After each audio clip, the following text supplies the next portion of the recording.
On va maintenant passer à la plénière. Donc, on va demander aux 6 rapporteurs d'atelier de venir nous faire une présentation, 2, 3, 4 minutes, 5 minutes au plus, de ce qui s'est discuté à l'atelier. Et par la suite, suite à ces présentations-là, on va se garder un peu de temps pour discuter, échanger, donc s'il y a des commentaires dans la salle, avant de passer au geste de la fin. Nous, en fait, on a utilisé la méthode, puis on est reparti de la méthode pour parler de différents projets qui ont été réalisés ou qui pourraient se réaliser. C'est sûr qu'on a dit déjà, c'est que c'était une méthode empirique qui était créée par rapport à l'expérience de 2 artistes, fondée sur une pratique particulière. Ces 2 artistes qui sont très investis dans leur communauté, puis ce qu'on s'est dit aussi, c'est que ce n'est pas le cas de tous les artistes. Cette méthode, elle fonctionne pour les projets issus d'artistes qui veulent s'investir dans la communauté. C'est là qu'on a parlé par exemple de différents projets, dont celui d'Armand Vaillancourt qu'il a fait à l'île du Prince-Édouard, où il a fait une résidence pour réaliser une sculpture sur le dernier référendum du Québec. Donc son projet c'était d'aller couper des arbres dans le bois, puis de les peindre en bleu et d'écrire le mot Québec avec ça. Sauf que ça n'a pas du tout été reçu auprès des gens de l'île du Prince-Édouard, puis ce qui fait que l'exposition n'est pas allée jusqu'au bout, a été retirée. Puis, donc de ça, on a conclu que si on n'explique pas le projet, puis si en tout cas on n'adhère pas la communauté autour de ce projet-là, ça ne marche pas, parce que là il y avait quand même une différence très grande de positionnement aussi par rapport à ce sujet-là. Donc là, on a continué sur Armand Vaillancourt, parce que c'était le fil rouge de notre table, qui a réalisé une sculpture aussi à Asbestos, là, devant l'école des arts et métiers. Puis là, pareil, il n'y a pas eu ça n'a pas bien pris au départ, en tout cas. C'était dans le cadre de 1%. Les gens l'ont refusé, ils l'ont dégradé. Mais à un moment donné, Magog, la ville, s'est dit intéressée à acquérir l'œuvre et à l'acheter. Puis donc là, de ce qui s'est dit autour de la table, les gens se sont dit « Oh, mais si l'extérieur le veut, c'est que c'est intéressant. » Puis là, ça a donné de la valeur à l'œuvre. Puis finalement, ça a comme rassemblé les gens autour de cette œuvre qui était comme problématique. Et puis elle est toujours ici aujourd'hui. Donc là, on a continué sur le 1% aussi en se disant que le problème de ce projet-là, c'est que les règles sont trop rigides et que l'intégration de l'œuvre, l'intégration est liée à l'architecture et pas liée à la communauté. Que c'est difficile de travailler avec l'artiste et de lui dire nous, on voudrait une œuvre qui soit intégrée au rôle du bâtiment, du lieu, par rapport à au rôle que la communauté joue dans ce lieu-là. Et donc, par exemple, dans le cas du C3S, le projet n'est pas allé, en fait, il allait jusqu'au bout, mais il ne correspondait pas vraiment à ce que le milieu aurait souhaité, parce que c'était difficile d'intégrer l'artiste dans ce que le milieu voulait. Et donc là, on a parlé aussi du dernier point de la méthode, qui est évaluer l'intégration de l'œuvre, et dont Alain disait que c'était souvent un point de la méthode qui était oublié, ou sur lequel on ne pensait pas forcément. Ensuite, on a parlé de la vache de Saint-Georges, juste pour dire que c'était un projet justement qui avait réuni beaucoup de gens, il y avait beaucoup de bénévolat qui s'était fait autour de ça, beaucoup de partenaires, que c'était quand même un projet controversé à la base, mais que finalement ça avait fait l'unanimité après. Donc on est arrivé à la conclusion que bien sûr il faut chercher l'adhésion avant que le projet ne puisse se construire. Ça demande beaucoup de temps. Qu'un projet intégré dans la communauté, ça demande du temps.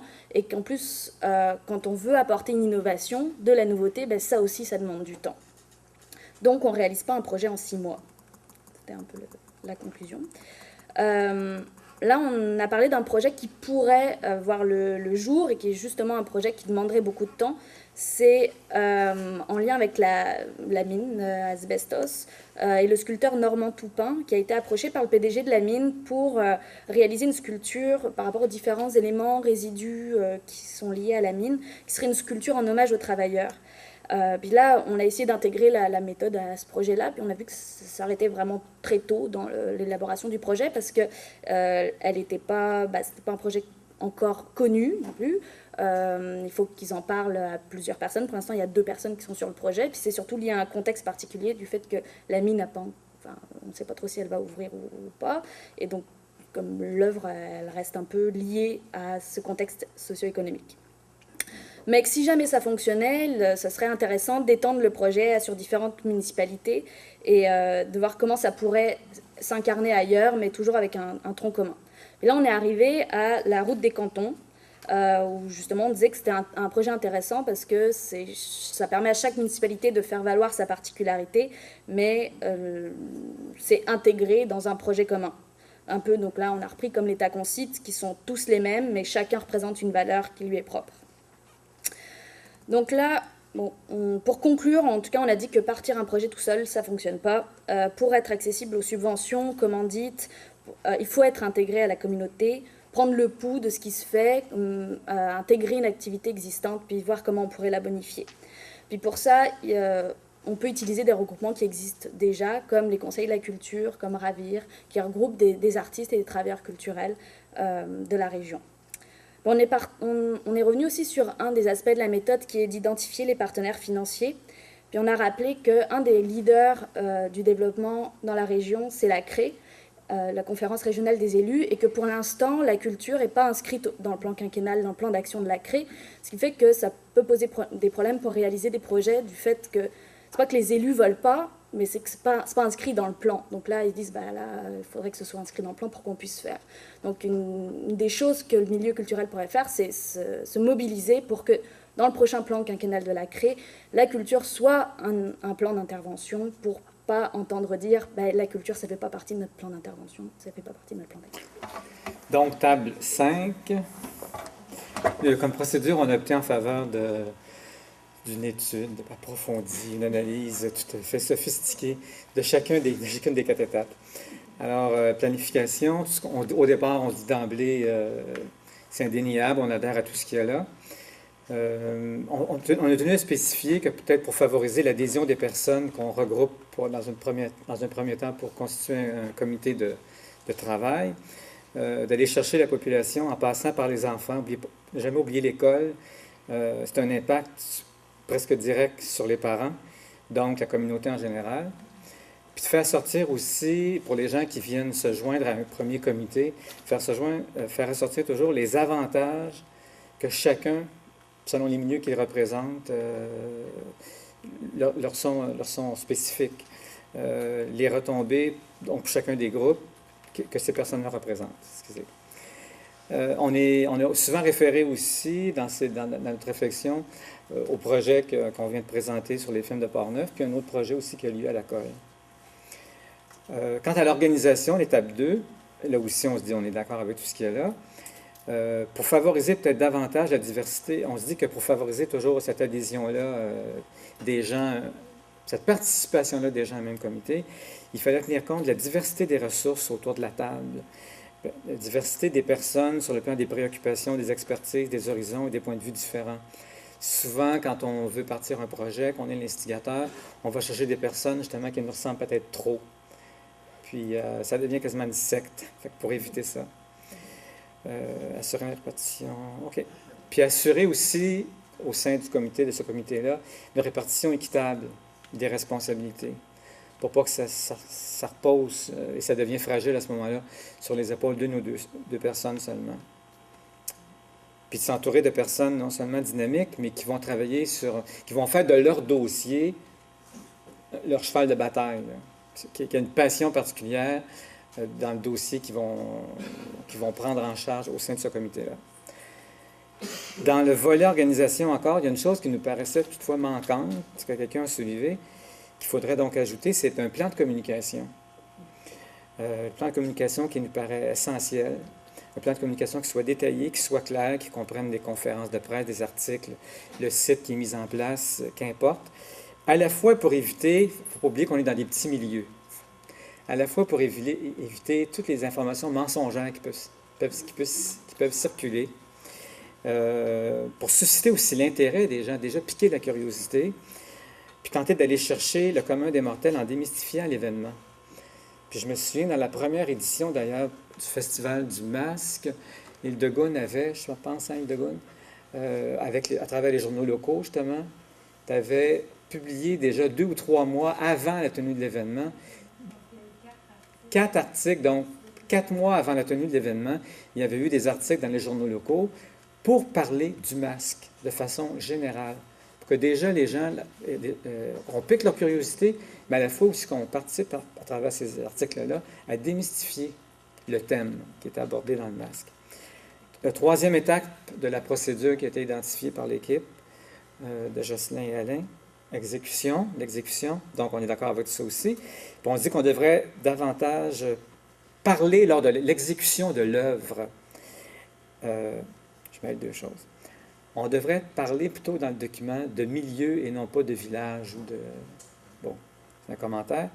Puis lors de l'exécution de l'œuvre comme telle, on devrait essayer de chercher à impliquer le plus possible les gens de la communauté dans la phase de réalisation, de la production de l'œuvre, pour que les gens soient, en fait, co-créateurs. C'est sûr qu'on peut aller chercher un artiste puis dire, bon, ben, écoute, vas-y, on a élaboré ça avec les gens de la population, avec le village, on te demande de faire ça. Mais le plus possible, si on peut élargir la phase création avec la plus grande participation des gens habitant ce village-là, tant mieux.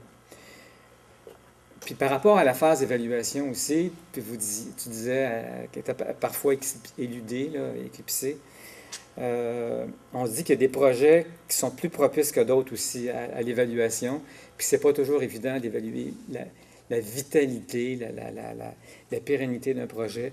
Il y en a pour qui ça nous paraissait impossible, mais il y en a d'autres, par contre, comme le vôtre, celui que vous avez créé, qui impliquait que les gens, à chaque année, enrichissent l'œuvre. En tout cas, il y a des œuvres, il y a des projets qui sont propices à ça, puis d'autres, peut-être moins. Donc, nous, on a adopté la technique de regarder le processus puis de discuter du processus. Donc, nous, à l'étape 1, je sais qu'il est indiqué là, de ne pas jouer sur les thèmes du vocabulaire, mais on a changé le vocabulaire. Donc, nous, l'étape 1, on l'appelait la préfaisabilité. Au lieu de planifier, on se disait que c'était toutes des choses qu'on devait voir, analyser le milieu, tout ça.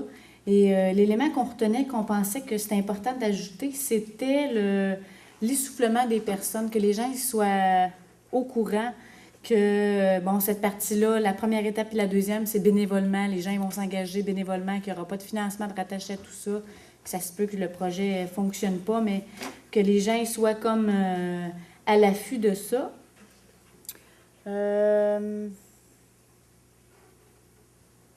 Puis aussi que c'était important, dans le fond, la partie qu'on trouvait beaucoup important, c'est qu'il y avait un regroupement qui était attaché au début, comme il mentionnait là, au début, pour soutenir la démarche. Donc, le regroupement d'artistes, là, tout ça. Ça, on trouvait ça bien, bien, bien important.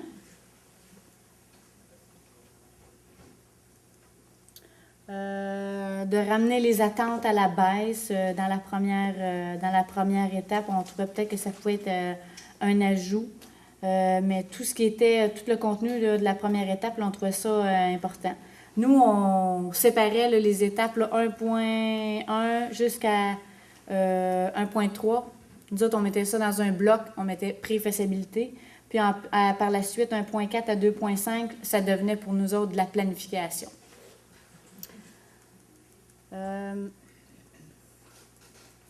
Donc, l'étape 2, qui est selon nous la planification, ça restait pareil, c'était de la mécanique. Ça devrait rester là. L'étape 3, on tombait dans l'exécution. Nous, on a encore changé le terme, on a dit que c'est de la réalisation. Donc, dans cette étape-là, on trouvait que c'était important de rajouter que ça doit être un projet commun. Quand on dit projet commun, c'est de l'argent commun, c'est un espace commun. Les acteurs, ils doivent travailler collectivement. Plusieurs secteurs, pas juste le secteur artiste, mais aussi le secteur social, le volet économique, le volet culturel, le volet environnemental, le politique, tout ça. Donc, d'éviter de travailler en silo. Puis, la dernière étape, on n'a pas changé son nom, c'est encore évaluation. Sauf que nous, on trouvait que c'était important d'avoir des indicateurs, puis pas seulement quantitatifs, pas juste des chiffres financiers, mais aussi des indicateurs qualitatifs. Donc, qu'est-ce qui en ressort de ça? Bien, peut-être que dans le village GIC, les gens, ils ne se parlaient pas, mais à cause du tir de main, les gens, ils se parlent plus. Le festival, peut-être, justement, les gens, ils pourraient se parler plus. La fête, elle existe. Il y a une œuvre qui est laissée, donc des indicateurs de ce genre.